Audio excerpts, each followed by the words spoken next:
Beranjak ke usia remaja, Habib Abu Bakar meneruskan pendidikan formalnya di Universitas Aden dengan mengambil prodi bahasa Arab. Tak lama setelah kelulusannya, negeri Yaman tak bersahabat sebab banyak terjadi kekacauan dan fitnah yang dilakukan oleh pihak-pihak tak bertanggung jawab. Menyikapi hal ini, akhirnya beliau beserta keluarga memutuskan untuk hijrah ke negeri Hijaz. Sesampainya di negeri Hijaz, terbesit dalam hati dan pikirannya untuk melanjutkan pendidikannya ke Universitas Al-Azhar. Namun setelah Habib Abu Bakar mengungkapkan hasratnya kepada orang tuanya, dirinya malah mendapat penolakan dan mereka menyarankan agar melazimi kepada Habib Abdul Qadir bin Ahmad As-Saghar. Sejak saat itulah Habib Abu Bakar merasakan irtibat, hubungan yang kuat dengan sang murabbi. Ia memperoleh curahan ilmu lahir sekaligus ilmu batin. Al-Mufakkir Al-Islam Sayyidi Al-Murabbi Al-Habib Abu Bakar Al-Adni bin Ali Al-Mashhur Ba'alawi. Beliau dikenal sebagai mufakkir atau pemikir dikarenakan kecerdasan intelektualnya mengenai peradaban zaman yang melampaui pemikir lainnya. Keuletannya dalam mencari ilmu nampak dari karya-karyanya, terutama dalam fikih tahawulan.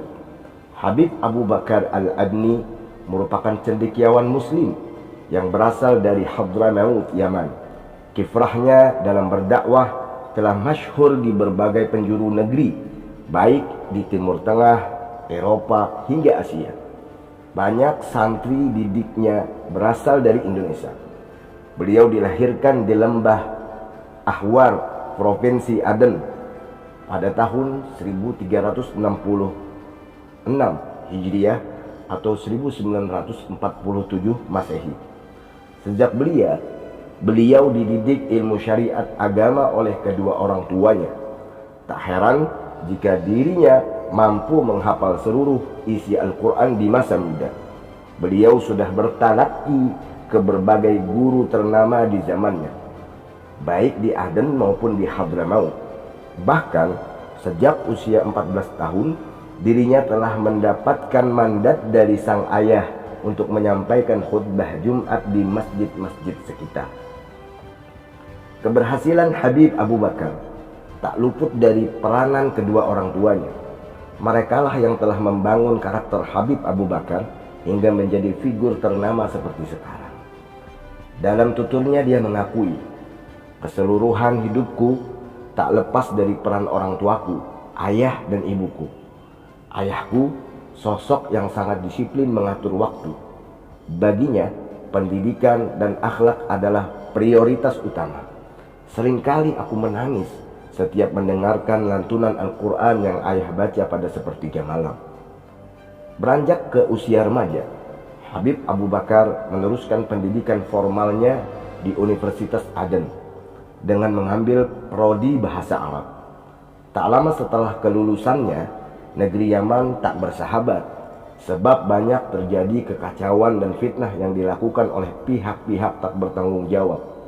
Menyikapi hal ini, akhirnya beliau beserta keluarga memutuskan untuk hijrah ke negeri Hijaz. Sesampainya di negeri Hijaz, terbesit dalam hati dan pikirannya untuk melanjutkan pendidikannya ke Universitas Al-Azhar. Namun setelah Habib Abu Bakar mengungkapkan hasratnya kepada orang tuanya, dirinya malah mendapat penolakan dan mereka menyarankan agar melazimi kepada Habib Abdul Qadir bin Ahmad As-Saghar. Sejak saat itulah Habib Abu Bakar merasakan irtibat, hubungan yang kuat dengan sang murabbi. Ia memperoleh curahan ilmu lahir sekaligus ilmu batin. Baginya, Habib Abdul Qadir As-Saghar adalah figur ulama yang patut dijadikan sebagai suri tauladan di akhir zaman. Setelah menjadi tokoh ternama di Jazirah Arab, Habib Abu Bakar kembali ke negeri kelahirannya yaitu Hadramaut. Beliau menetap di daerah yang bernama Husaisah, kota mati yang menjadi tempat disemayamkannya kakek moyang para habaib di Hadramaut. Ialah Imam Ahmad Al-Muhajir bin Isa An-Naqib.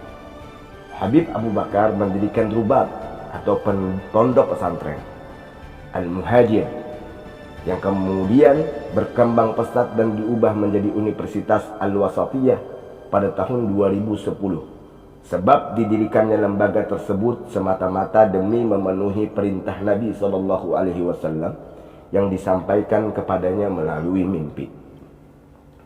Letak perbukitan Husaisah berada sekitar 20 km dari kota Tarim. Sistem pembelajaran di lembaga ini pun masih menganut dan mempertahankan metode ulama-ulama Hadramaut, yaitu talaqi. Bagi mereka yang memilih sistem kuliah, maka ia akan lebih ditekankan kepada ilmu syariat dan hadis. Beda halnya dengan sistem Rubat yang dominan lebih cenderung membebaskan santri untuk menghadiri halaqah-halaqah di sekitar kota Tarim. Aktif menulis kitab. Sanad keilmuan Habib Abu Bakar tak terhenti hanya kepada ulama Hadramaut dan Hijaz saja. Lebih dari itu, beliau telah melancong ke berbagai negeri seperti Mesir, Syam, Yordania hanya untuk mendapatkan sanad keilmuan dari ulama-ulama tersohor di sana. Mahakarya yang terlahir dari tulisan beliau sangatlah banyak. Kegigihannya dalam mengabdi kepada umat menyerupai para salafus saleh. Karya-karyanya mencapai ratusan yang mencakup berbagai disiplin ilmu seperti fikih, sejarah, sastra, jurnalistik, dakwah, kebudayaan, metodologi dan lain-lain. Popularitas Habib Abu Bakar dan ilmu fikih tahawulat merupakan hal yang tak asing di kalangan para cendekiawan Islam di Timur Tengah. Fikih tahawulat ialah keyakinan bahwa mengetahui tanda-tanda hari kiamat merupakan rukun agama, Ruknuddin keempat. Dalam hal ini, beliau bertolak belakang dengan opini mayoritas ulama yang mengatakan rukun agama ada 3, iman, Islam, dan ihsan. Meskipun begitu, ideologi dan istihad Habib Abu Bakar tidak menjadikannya keluar dari agama Islam, karena tidak setiap perbedaan dalam syariat menunjukkan adanya kekufuran. Lantas, hal apa yang mendasari Habib Abu Bakar sehingga berpendapat dan mengambil kesimpulan bahwa rukun agama ada 4 dan yang keempat ialah mengetahui tanda-tanda kiamat? Jawabnya ialah karena beliau mengambil dalil dari hadis Jibril, yaitu hadis pertama yang termaktub pada hadis Arba'in Nawawi. Singkatnya, seusai malaikat Jibril bertanya perihal iman, Islam, dan ihsan kepada Nabi, Jibril kembali bertanya mengenai kapan hari kiamat. Lalu Nabi menjawab, yang ditanya tidak lebih mengetahui daripada yang bertanya. Kemudian Jibril melanjutkan pertanyaannya, lantas apakah tanda-tanda dari kiamat itu sendiri? Sontak Nabi pun langsung menjelaskan tanda-tanda kiamat. Demikianlah dalil yang menjadi sandaran Habib Abu Bakar, sehingga berkeyakinan bahwa mengetahui tanda-tanda kiamat adalah hal yang lazim, karena ia termasuk rukun agama. Dari sini kita bisa melihat bahwa keluasan cara berfikirnya melampaui pemikir cendekiawan manapun di era modern sekarang. Manfaat lahirnya istilah fikih tahawulat ialah membuktikan kebenaran hadis Nabi perihal munculnya tanda-tanda kiamat di akhir zaman. Fikih tahawulat tidak terlahir begitu saja, namun terlahir setelah mengkaji dan menelaah tafsir ayat-ayat Al-Quran, sunnah Nabi, serta asar para sahabat.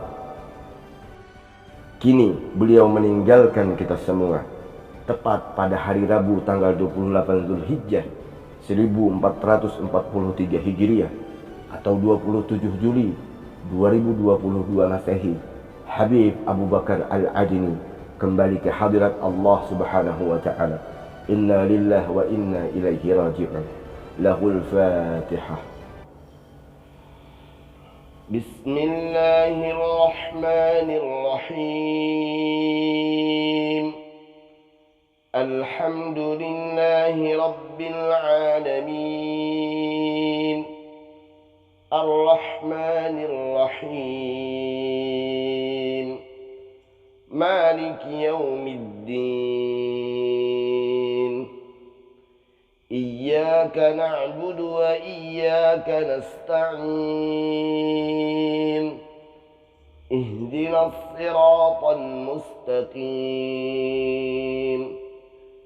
صراط الذين أنعمت عليهم غير المغضوب عليهم ولا الضالين